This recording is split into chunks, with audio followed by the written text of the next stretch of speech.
આજે આપણે રસાયણ વિજ્ઞાનના મહત્વના મુદ્દા શીખીશું, જેની અંદર આપણે molecular structure, chemical reaction, endothermic અને એક્ઝોથર્મિક આ ત્રણ અલગ અલગ પ્રેક્ટિસ કરીશું. હવે પરમાણુ અને તેના જે મોડેલ છે એની અંદર મોલિક્યુલર બંધારણ અલગ અલગ હોય છે. આપણે આજે બે બંધારણ બનાવીશું, જેની અંદર પાણી, જેને H2O કહીએ છીએ, અને મિથેન, જેને CH4 કહીએ છીએ, એના 3D મોડેલ આપણે બનાવવાના છીએ.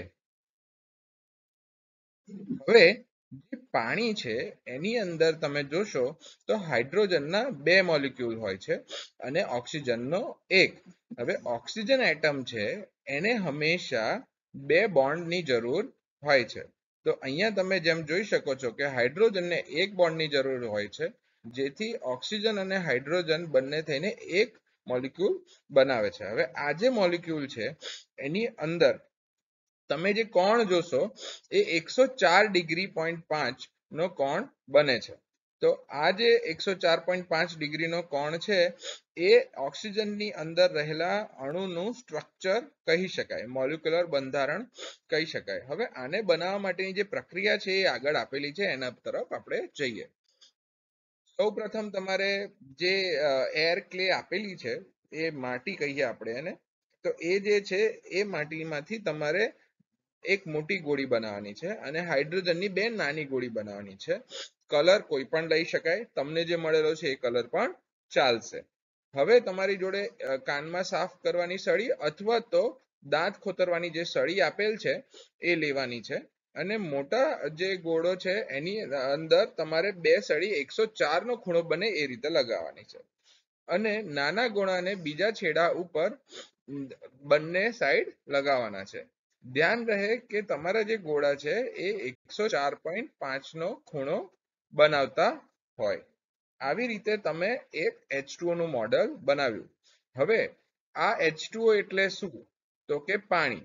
હવે આ જે પાણી છે એની અંદર ફરીથી સમજાવું છું, ઓક્સિજન જે છે એને હંમેશા બે બોન્ડ હોય છે, જેની જોડે હાઇડ્રોજન કનેક્ટ થાય છે.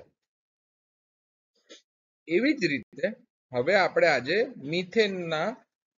મિથેનનું સ્ટ્રક્ચર બનાવીશું. હવે જે મિથેનનું સ્ટ્રક્ચર છે એની અંદર તમારા જે અલગ અલગ એટમ છે એ 109.5 ડિગ્રીએ ગોઠવાયેલા હોય છે. તો એની અંદર આપણે જે મોલિક્યુલ લઈએ છીએ, જેની અંદર મિથેન, જેમાં CH4 મોલિક્યુલ કહેવાય છે, એમાં સૌથી પહેલા એક મધ્યમ સાઈઝનો ગોળો બનાવો, જેના જોડે તમારે 4 ટૂથપીક અથવા તો કાનમાં સાફ કરવાની સળી લગાવવાની છે. જે ચાર તમે નાની ગોળીઓ બનાવી છે એને હાઇડ્રોજન તરીકે વાપરીશું, અને હાઇડ્રોજન ગોળો છે એને 4 જગ્યાએ આપણે લગાવીશું. આ જે શેપ બને છે એને ચતુર્ભુજ આકાર કહી શકાય, અને એ બધા ખૂણા જે છે એ 109.5 ના હોય છે. હવે આ 109.5 ડિગ્રીના ખૂણે તમે ગોઠવશો તો આને અંગ્રેજીમાં ટેટ્રાહેડ્રલ શેપ પણ કહેવાય છે. હવે આપણા અત્યાર સુધીમાં જે આપણે સમજ્યા એની આપણે એક વિસ્તૃત બેઝિક માહિતી લઈ લઈએ. તો આપણે એટમ વિશે સમજ્યા. તો એટમ શું છે? તો એ પદાર્થનો કોઈ પણ નાનોમાં નાનો એકમ છે, જે રાસાયણિક પ્રક્રિયામાં ભાગ લે તો ઇલેક્ટ્રોન, પ્રોટોન અને ન્યુટ્રોન સાથે અલગ અલગ કેમિકલ રિએક્શનમાં ભાગ લેતા હોય છે. મોલિક્યુલ શું છે? તો કે બે અથવા વધુ પ્રમાણના જોડાણ જેનાથી કોઈ બે એટમ ભેગા થઈને એક બને છે એને મોલિક્યુલ કહેવાય છે. જેમ કે હાઇડ્રોજન છે તો એ એટમ છે, ઓક્સિજન છે તો એ એટમ છે, પણ ઓક્સિજન અને હાઇડ્રોજન ભેગું થાય તો એને મોલિક્યુલ કહેવામાં આવે છે. હવે આ મોલિક્યુલની જે બંધારણ છે, જે એને સ્ટ્રક્ચર કહીએ છીએ, ગોઠવણી છે, એને આપણે સ્ટ્રક્ચર કહેતા હોય છે, જેને આપણે મોલિક્યુલર સ્ટ્રક્ચર અથવા તો મોલિક્યુલ બંધારણ તરીકે વાત કરતા હોય છે.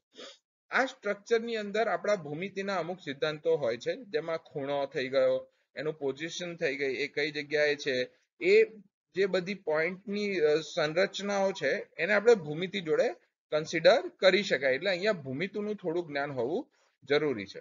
પછી આપણે બે મોલિક્યુલની વાત કરી, H2O અને CH4.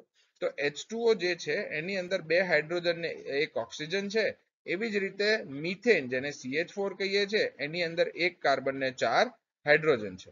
હવે આની અંદર ઇલેક્ટ્રોન્સ છે જે એકબીજાના સાથે અસર કરતા હોય છે, જે એટ્રેક્ટ થતા હોય છે અને છોડતા હોય છે, તો એને ઇલેક્ટ્રોન રિપલ્ઝન કહેવામાં આવે છે.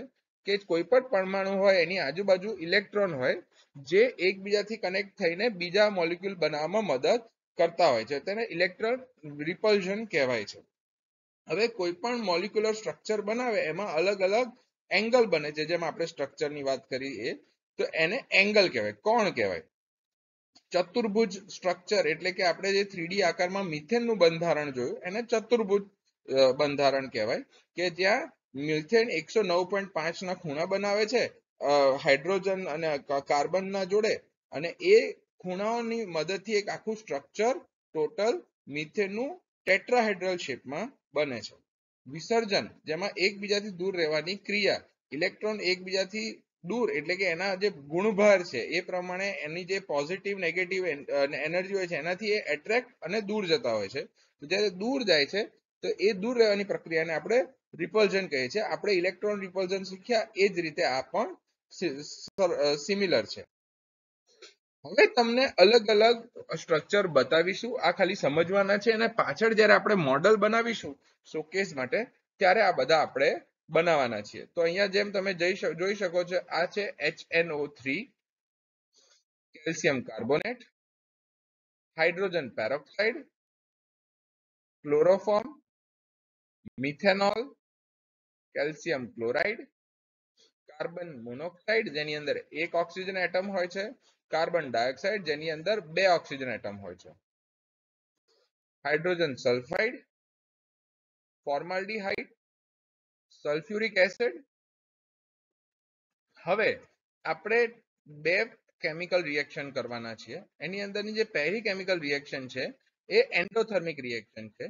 એન્ડોથર્મિક રિએક્શન એટલે જે ઉષ્માને થોડી શોષી લે છે. તો એસિટિક એસિડ જેને આપણે વિનેગર પણ કહીએ છીએ અને સોડિયમ બાયકાર્બોનેટ જેને આપણે ખાવાનો સોડા કહીએ છીએ, એ બંનેની જે પ્રક્રિયા છે એનાથી CO2 કેવી રીતે ઉત્પન્ન કરી શકાય એ આપણે આજે કરીશું. તો જેમ બતાવ્યા મુજબ તમારે સૌ પ્રથમ સામગ્રી લેવાની છે. તમારી જોડે ફનલ છે, તમારી જોડે ફ્લાસ્ક છે, જેનાથી તમારે એસિટિક એસિડ જે છે એ તમારે ફ્લાસ્કમાં ભરવાનો છે. બલૂનમાં સોડિયમ બાયકાર્બોનેટ એડ કરવાનો છે. એને તમે ચમચી વડે એડ કરી શકો છો, બરાબર. એના પછી બલૂનના ફ્લાસ્ક પર લગાવવાનો છે. ફ્લાસ્ક પર લગાવતી વખતે ધ્યાન રાખવાનું છે કે બલૂન જે છે એ નીચેની તરફ હોય, એમાંથી સોડિયમ બાયકાર્બોનેટ સોડા અંદર ફ્લાસ્કમાં પડવો જોઈએ નહીં. હવે તમારે બધા બાળકોને કહેવાનું છે કે બાળકો, હવે આપણે આ બંનેની કેમિકલ રિએક્શન કરવા માટે બલૂનને ઉપર કરીશું ને બધો સોડા નીચે વિનેગરમાં પડશે, એસિટિક એસિડમાં, અને પછી આપણે જોઈશું કે શું થાય છે. આ પ્રક્રિયા કર્યા બાદ એની અંદર ગેસ ઉત્પન્ન થશે અને એ જે ગેસ છે એ CO2 કાર્બન ડાયોક્સાઇડ હશે. હવે રાસાયણિક પ્રક્રિયા કેવી રીતે થશે? તો જે વિનેગર છે એનું મોલિક્યુલ જે છે CH3COOH, અને બેકિંગ સોડા છે જેનું મોલિક્યુલ છે NaHCO3. આ બંને મોલિક્યુલ જોડે જ્યારે આ બંનેનું કોમ્બિનેશન થશે તો બેકિંગ સોડામાં રહેલો CO3 માંથી એક મોલિક્યુલ ઓક્સિજનનો અલગ થશે અને CHCO માંથી એક મોલિક્યુલ OH નો અલગ થશે. એક પાણી બનાવશે અને એક ગેસ બનાવશે. અને જે NaCH3COO જે છે સોડિયમ એસિટેટ, એ તમારું બાય પ્રોડક્ટ રહેશે. એટલે જે આ જે પ્રતિક્રિયા છે જેની અંદર વિનેગર અને તમે બેકિંગ સોડા સાથે મળીને રિએક્શન કરો છો, એમાં તમારું બાય પ્રોડક્ટ NaCH3COO રહેશે. CO2 ગેસનું ઉત્પાદન બલૂનમાં કેવી રીતે પકડવામાં આવે છે એ સમજવા માટે આપણે આ એક્ટિવિટી કરી. હવે CO2 બહુ બધી જગ્યાએ ઉપયોગ પણ થતું હોય છે, જેમ કે આપણે બેકિંગ સોડાની અંદર ઉપયોગ થતું હોય છે, ફાયર એક્સટિંગ્યુશરમાં જ્યાં આગ બુઝાવવાની હોય ત્યાં ઉપયોગ થતું હોય છે, અને આપણે જે આ જે ઠંડા પીણા હોય છે એની અંદર પણ CO2 નો ઉપયોગ થતો હોય છે. તો આ રીતે તમને CO2 વિશે બેઝિક માહિતી આપવા માટે આપણે આ એક્સપેરિમેન્ટ કરેલો. હવે આની અંદર તમને અલગ અલગ વસ્તુઓ જે આપણે વાપરી એનો આપણી સમજૂતી લઈ લઈએ.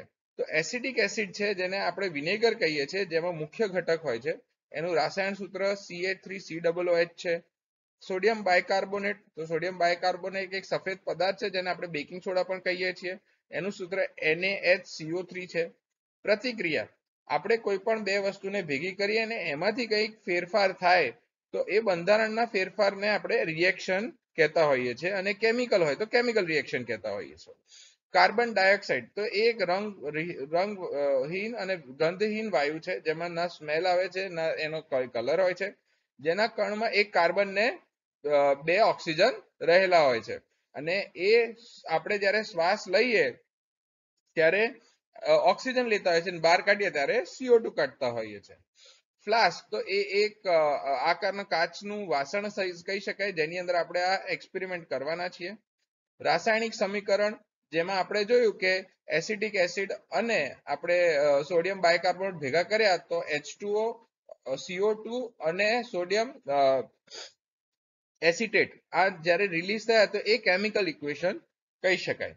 વિસર્જન, તો કોઈ પણ પ્રકારની પ્રતિક્રિયામાંથી કંઈક નીકળે છે, રિલીઝ થાય છે, જેમ કે CO2, તો એને આપણે વિસર્જન, એમિશન અથવા રિલીઝ કહી શકાય. હવે આપણે કરીશું ત્રીજા નંબરનું એક્સપેરિમેન્ટ, જેને આપણે ઉષ્માકરણ પ્રતિક્રિયા કહીએ છીએ. હવે ઉષ્માકરણ પ્રતિક્રિયાની અંદર આપણે બે કેમિકલ વાપરવાના છે, પોટેશિયમ પરમેંગનેટ અને ગ્લિસરીન. હવે જે પોટેશિયમ પરમેંગનેટ છે એને જ્યારે તમે ગ્લિસરીન જોડે ભેગું કરો છો તો એ એક્ઝોથર્મિક, જેમાં ઉષ્માકરણ એટલે ઉષ્માને રિલીઝ કરતું, ઉત્પાદન કરતું એક રિએક્શન થતું હોય છે. ચલો આપણે એની પ્રક્રિયા જોઈએ. આ પ્રક્રિયા માટે તમારે ગ્લિસરીન, પછી KMnO3 ક્રિસ્ટલ્સ, કોઈ પણ ટાઈપનો વાટકો અથવા તો વાસણ જેની અંદર તમે આ કરી શકો, સિરામિકની ટાઇલ્સ પણ ચાલે, આગ બુઝાવવાનું સાધન, સલામતી માટે ચીપિયા અથવા નાની ચમચી. પ્રયોગ હવામાં ચાલી શકે તેવા વિસ્તારમાં અથવા બહાર કરવો. નજીક આગ બુઝાવવા માટે એક પાણીની બોટલ રાખવી. હવે આ જ્યારે તમે કરો છો ત્યારે ક્રિસ્ટલને વાટકામાં લેવાના છે. એક ચપટી જેટલા ક્રિસ્ટલને તમે લઈ શકો અને એના ઉપર થોડા ટીપા ડાયલ્યુટેડ અથવા તો કોન્સન્ટ્રેટેડ ગ્લિસરીન નાખી શકો. ડાયલ્યુટેડ ગ્લિસરીન નાખશો તો એ ગરમ થશે અને તમે એને જોઈ શકશો, ધુમાડો નહીં થાય. આ બાળકોની સેફટી માટે છે. ક્લાસરૂમમાં કરતી વખતે ડાયલ્યુટેડ ગ્લિસરીન વાપરવું જોઈએ. અને જ્યારે તમે બહાર કરો છો અને બાળકો 10 ફૂટ કે 5 ફૂટની દૂરી પર છે તો તમે કોન્સન્ટ્રેટેડ ગ્લિસરીન વાપરીને પણ આ પ્રયોગ કરાવી શકો છો. આ રીતે તમે બે વખત પ્રયોગ કરી શકો છો. આની રાસાયણિક પ્રક્રિયાની અંદર પોટેશિયમ પરમેંગનેટ અને ગ્લિસરીન મિક્સ થવાથી એની અંદર ઉષ્મા, પ્રકાશ અને પાણી રિલીઝ થાય છે, અને એ જે ગરમી છે એનાથી તમને ગેસ થતો દેખાશે, ધુમાડો થતો દેખાશે. આના અલગ અલગ જે ડેફિનેશન છે જે આપણે સમજ્યા આજે, એની અંદર KMnO3 જેનો રંગ જાંબુડા જેવો હોય છે, તમે પાણીની અંદર થોડોક નાખીને બાળકોને બતાવી શકો છો કે આનો રંગ એકદમ જાંબુડા કલરનો હોય છે, અને આ ઓક્સિડાઇઝિંગ એજન્ટ તરીકે એનો ઉપયોગ થતો હોય છે. કોઈ પણ જગ્યાએ જ્યારે ઓક્સિજનની જરૂર હોય કોઈ પણ કમ્બશન પ્રોસેસમાં અને જો પોટેશિયમ પરમેંગનેટ વાપરવામાં આવે તો એ સારી રીતે કમ્બશન થતું હોય છે. ગ્લિસરીન જે છે એ એક આપણા સાબુમાં પણ વપરાય છે મોઇશ્ચરાઇઝર તરીકે, અને બીજી અલગ અલગ રાસાયણમાં પણ વપરાતું હોય છે, જેનું સૂત્ર છે C3H8O3, બરાબર. અને આ બંને જ્યારે મિક્સ કરવામાં આવે છે તો એ એક્ઝોથર્મિક, ઉષ્માકરણ પ્રતિક્રિયા કરે છે, જે પ્રતિક્રિયાની અંદર ઉષ્મા અને પ્રકાશ બંને બહારની તરફ છોડવામાં આવે છે. હવે જે ઉર્જા છે, એનર્જી છે, જેને આપણે તાપ, પ્રકાશ અથવા કોઈ પણ રીતે ક્ષમતા પેદા કરે એવી રીતે કહી શકાય, તો એ એનર્જી રિલીઝ થાય છે ઓક્સિડેશન દ્વારા, કે જ્યાં કમ્બશન થાય છે અને એનાથી આપણને એનર્જી દેખાય છે. હવે રિએક્ટન્ટ છે કે જેના કારણે કોઈ પણ બે પદાર્થ ભેગા થઈને અલગ પદાર્થ બનાવે છે એને રિએક્ટન્ટ કહેવાય છે, પ્રતિક્રિયાશીલ. અને ઓક્સિડાઇઝિંગ એજન્ટ, જેમ આપણે વાત કરી, પોટેશિયમ પરમેંગનેટ છે એ ઓક્સિડાઇઝિંગ એજન્ટ છે, જેનાથી પોતે રિડક્શન કરીને એ વસ્તુમાં ભાગ લે છે અને આગને રિલીઝ કરે છે. અને આ બધી વસ્તુની અંદર આપણે જે સેફટીનો પ્રોસેસ લઈને ચાલીએ છીએ તો એને કેમિકલ સેફટી કન્સિડર કરી શકાય, જેમાં કોઈ પણ રસાયણ પદાર્થને આપણે અડીએ તો પછી હાથ ધોવા, ગ્લવ્સ પહેરવા અને રસાયણની પ્રોપર માહિતી પછી જ એના એક્સપેરિમેન્ટ કરવા જોઈએ. તો એના માટે આપણે કેમિકલ સેફટીનું ધ્યાનમાં રાખતા હોઈએ છીએ. હવે આ બધી એક્ટિવિટીમાં તમને કંઈ ન સમજાયું હોય તો જણાવો અને આગળ આપણે MCQ લઈશું.